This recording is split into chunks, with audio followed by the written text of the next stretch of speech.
Welcome. Today we're going to be explaining the debt coverage ratio, which is an indicator that determines whether a real estate investment generates enough money to cover the annual debt. Let's go over an example.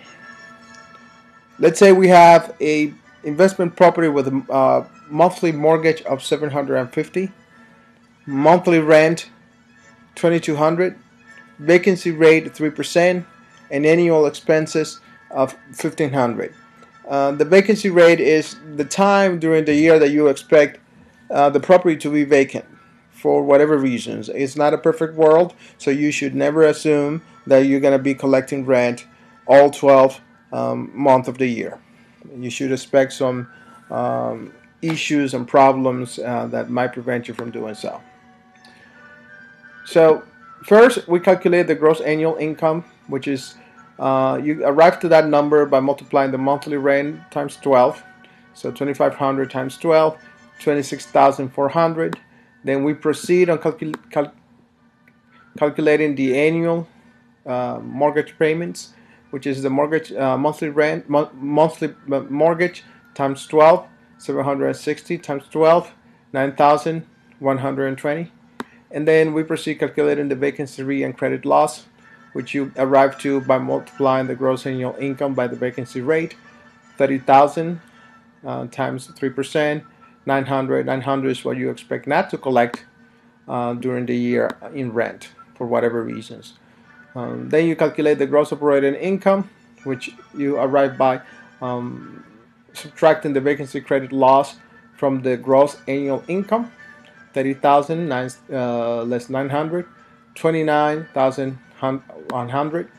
Then you calculate the net operating income that you arrive by subtracting the annual expenses from the gross operating income, 29,100 minus 1,500, net operating income 27,600. Then we apply the formula for the debt coverage ratio, which is nothing more than the net operating income over the annual debt expense.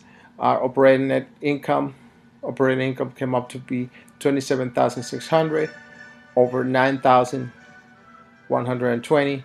We have a debt coverage ratio of 3.03. And you might be asking yourself, so what does that mean, that number? Well, a debt coverage ratio of 1 means you have exactly enough money to cover the mortgage. A debt coverage ratio greater than 1 means you have enough money to cover the mortgage and some money left. And if the debt coverage ratio is less than 1, means you don't have enough money to pay for the mortgage. In this case, our debt coverage ratio is 3.03, which means which is over 1, so it's more than 1, so we have more than enough money to cover our ratio. We're in good shape. So that's what that means. This calculation, it can be you can get to the same number in an easier way rather than doing it manually. There is a mobile application called RealBench, and that is REAL B as in boy, E N as in Nancy, CH. You go to realbench.net. Find out more about it. It allows you to calculate the debt coverage ratio as well as many other indicators. You can also get RealBench by going to Google Play or the Apple Store and searching for RealBench. That's another way to get it. That concludes our presentation. Thank you so much.